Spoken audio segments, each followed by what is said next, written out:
नमस्कार. माता Hinglaj TV news बातमीपत्रात आपलं स्वागत. सुरुवातीला जाणून घेऊया आजच्या ठळक घडामोडी.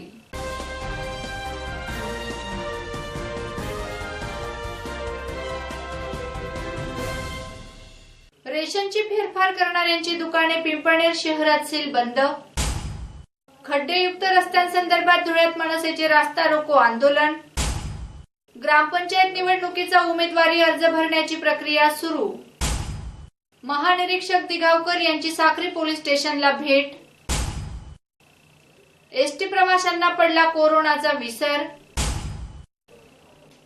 मालपूर येथे कांदा लागवडीची लगबग आणि धुळ्यात तयारी नाताळ सणाची.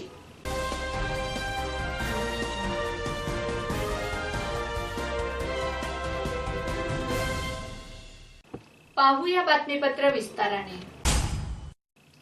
धुळे जिल्ह्यातील पिंपळनेर शहरात रात्रीच्या सुमारास स्वस्त धान्य दुकानातून वाहनाच्या मदतीने रेशन दुकानातील गहू विक्रीसाठी जात असल्याचं निदर्शनास आल्याने तहसीलदार प्रवीण चव्हाणके व अप्पर तहसीलदार विनायक थविल यांनी 2 धान्य दुकान सील करीत 2 आरोपींविरोधात पिंपळनेर पोलीस ठाण्यात गुन्हा दाखल केला आहे. अप्पर तहसीलदार विनायक थविल रात्री 11:30 वाजेच्या सुमारास गस्त घालीत असताना माळी गल्ली पांझरा नदी काठाजवळील स्वस्त धान्य दुकानाजवळ वाहन उभे पाहून तेथील हालचाली पाहता अप्पर तहसीलदार विनायक थविल यांनी जवळ जाऊन पाहिले असता वाहनात रेशनच्या गोण्या भरून काळ्या बाजारात विक्रीसाठी जात असल्याचे निदर्शनास आल्याने तात्काळ अप्पर तहसीलदार थविल यांनी पुरवठा अधिकारी श्रीमती एच.जे. बागुल यांना बोलावून त्वरित मालाचा पंचनामा करण्यास सांगितलं. स्वस्त धान्य दुकान क्रमांक 13 प्रगती महिला बचत गट असे असून रात्री उशिरापर्यंत पंचनामा सुरू होता. रात्रीच्या सुमारास या वाहनातून रेशनचा माल नेण्यात येत होता. सदर माल वाहन क्रमांक MH18 AA 4312 मध्ये 35 गोणी गहू व 1 तांदूळाची गोण असा मुद्देमाल होता. अधिकारी कारवाई पाहून सदर गाडी चालक हा तेथून फरार झाला व गाडी देखील पंक्चर होती. गाडी चालक गाडीची चावी नसल्याने व गाडी चालक फरार झाल्याने तसेच गाडी रात्री नेणे महिला कर्मचाऱ्याला शक्य झाले नाही. गाडी पॅक करून पुरवठा अधिकारी तेथून निघून गेल्यात. पण सकाळी येऊन पाहिले असता दुकानाबाहेर पंचनामा केलेली गाडी उभी नव्हती. सदर माल हा पळवून नेण्यात आल्याचं लक्षात आल्याने सदर माहिती साक्री तहसीलदार प्रवीण चव्हाणके हे घटनास्थळी येऊन सर्व दुकानाचा पंचनामा करण्यात आला. तसेच या स्वस्त धान्य दुकानाला जोडून असलेले घोड्यामळ येथे रेणुका दीपक महाजन स्वस्त धान्य दुकान क्रमांक 16 याची देखील पाहणी करण्यात आली व दुकान क्रमांक 13 व 16 अधिकाऱ्यांच्या उपस्थितीत सील करण्यात आले. या संदर्भात गाडी चालक मालक वसीम शकील पटेल व 100 रुपये स्टॅम्प पेपरने दुकान चालविण्यासाठी घेणारा मयूर शंकर आढे कासार या दोघा आरोपींविरोधात पोलीस स्टेशनात भादवी कलम 109, 379, 353, 341, 506, 504 याप्रमाणे गुन्हा दाखल करण्यात आला आहे. या संदर्भात फिर्याद पुरवठा निरीक्षक सुशीला जिजीराम बागुल यांनी दिली आहे. तर कारवाई वेळी तहसीलदार प्रवीण चव्हाणके साक्री, अप्पर तहसीलदार विनायक थविल, शासकीय पंच गोदाम लिपिक सुभाष बहिरम, लिपिक गणेश माळी, तलाठी CR साळवे, कोतवाल MC मोरे आदी उपस्थित होते. रात्री उशिरापर्यंत पिंपळनेर पोलीस स्टेशनमध्ये गुन्हा दाखल करण्याची प्रक्रिया सुरू होती. दिवसभर 2 स्वस्त धान्य दुकानांवर कारवाई होत असल्याने परिसरात सर्वत्र चर्चा होत होती. रोजी गस्तीवर असताना ऑफिसकडे जात असताना दुकान क्रमांक किती 13 समोर एक वाहन आढळून आलंय. सदर ठिकाणी वाहन आढळून आल्यानंतर चौकशी केली असता त्या ठिकाणी काही पोते आणि तांदळाचे आणि गव्हाचे पोते आढळून आले. म्हणून सदर ठिकाणी थांबून पुरवठा निरीक्षक श्री सुशीला बागुल मॅडम यांना फोन केला आणि अधिक चौकशीसाठी त्यांना इथं बोलवण्यात आलं आणि पुढच्या चौकशी बागुल मॅडम करून योग्य ती कारवाई संबंधितांवर करण्यात येईल.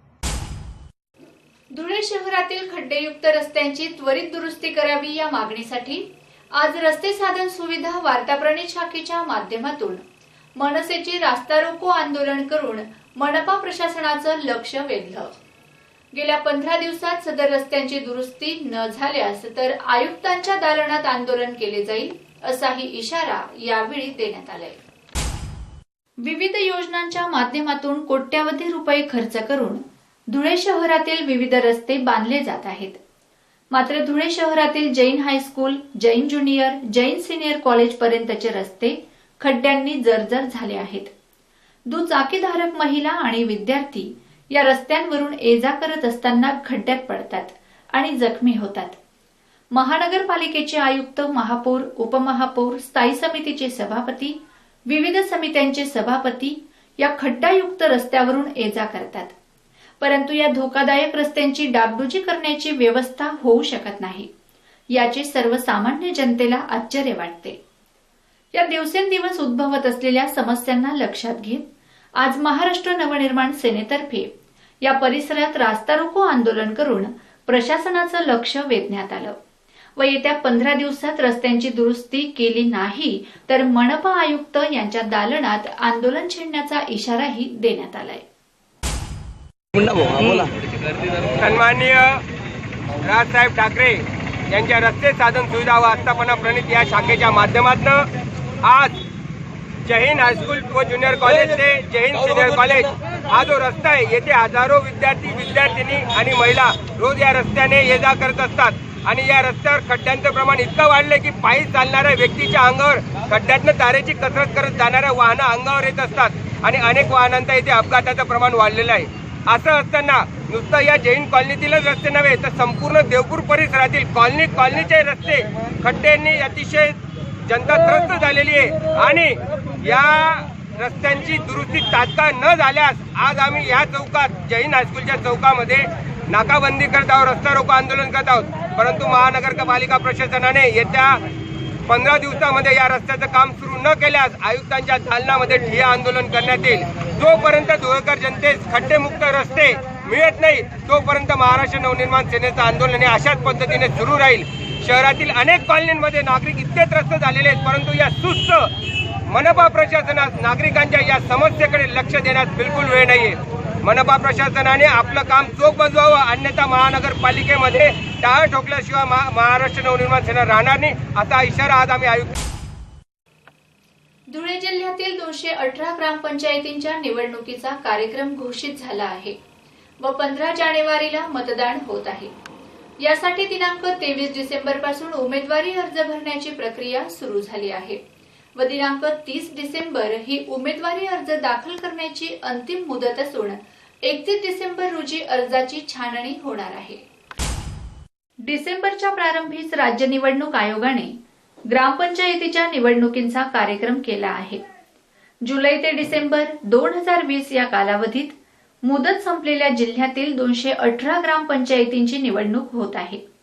यात धुळे तालुक्यातील 72, साक्री तालुक्यातील 49, शिंदखेडा तालुक्यातील 63 आणि शिरपूर तालुक्यातील 34 ग्रामपंचायतींचा समावेश आहे.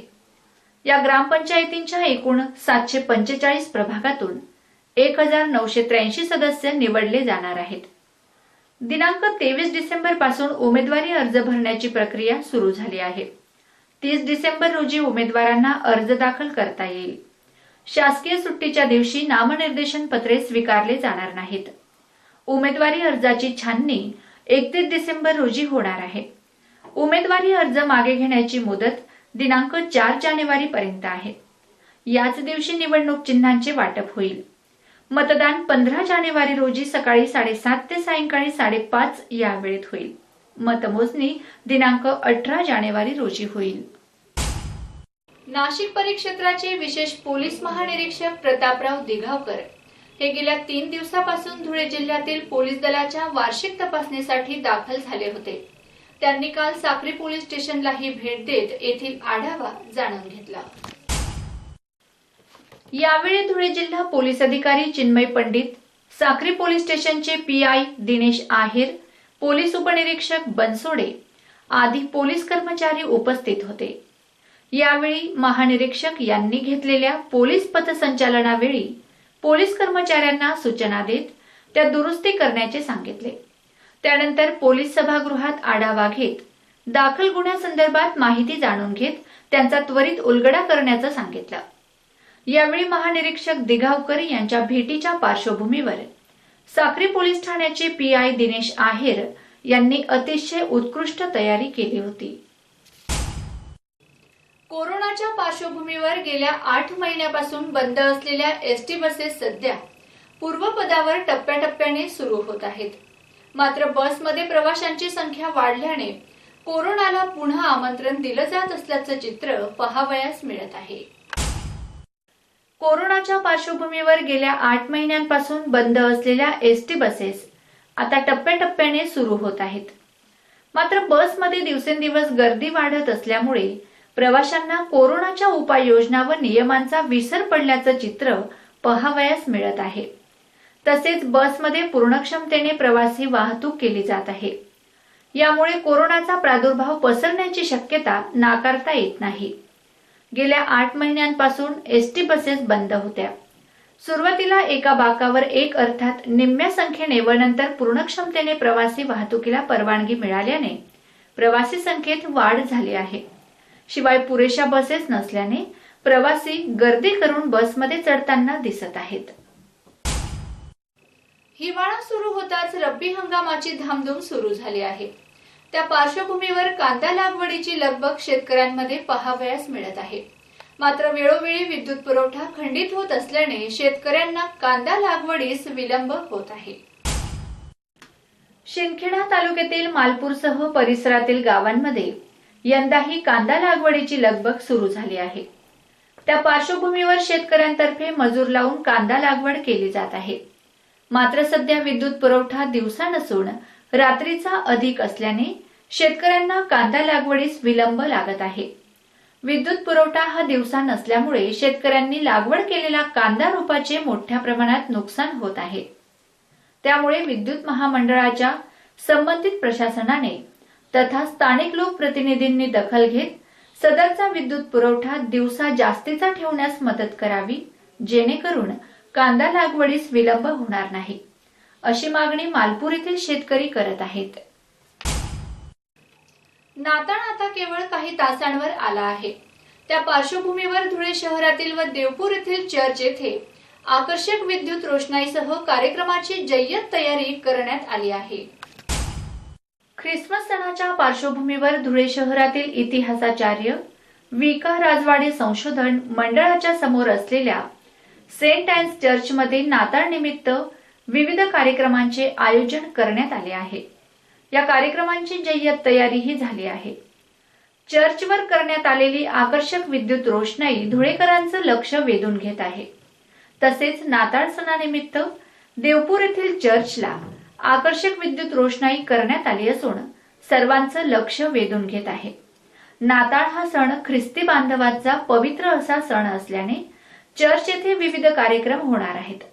त्यासाठी चर्च येथे तशी तयारीही करण्यात आली आहे।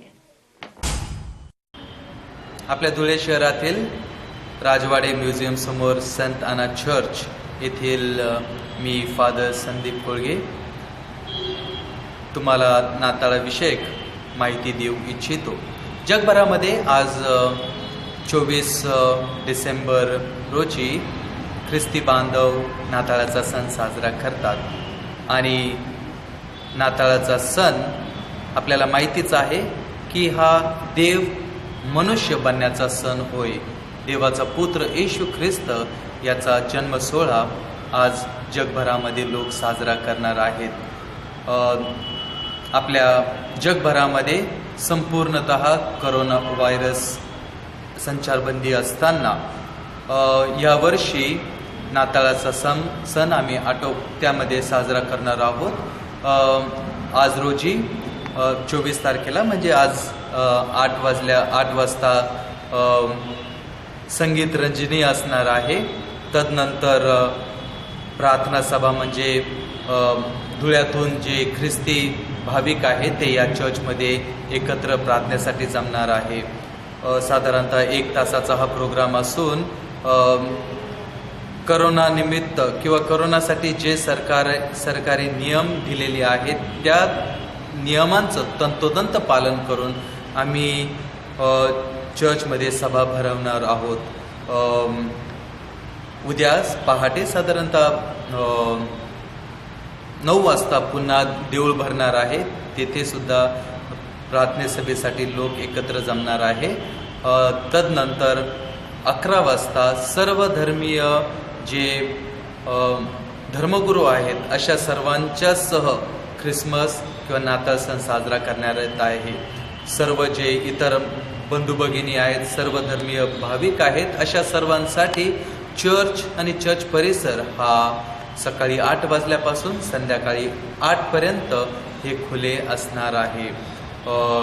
जे इतर भाविक आहेत अशा सर्वांना मी फादर संदीप येथील प्रमुख धर्मगुरू फादर विल्सन यांच्या वतीने सर्वांना आणि तुमच्या कुटुंबियांना नाताळाचं शुभेच्छा देऊ इच्छितो.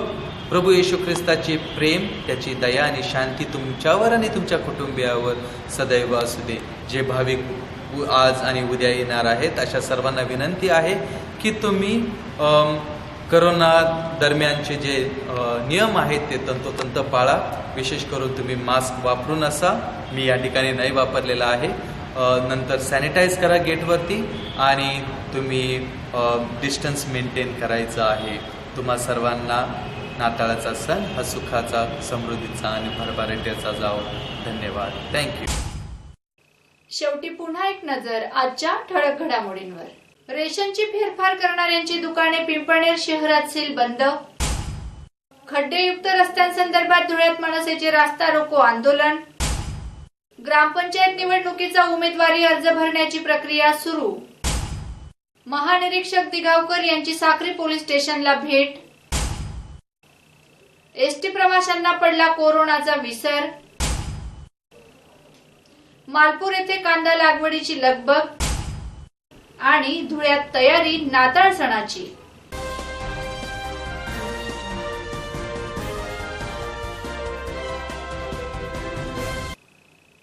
याचबरोबर माता हिंगलाज टीव्ही न्यूजचं बातमीपत्र संपलं. भेटूया पुढील बातमीपत्रात. तोपर्यंत नमस्कार. जय हिंगलाज.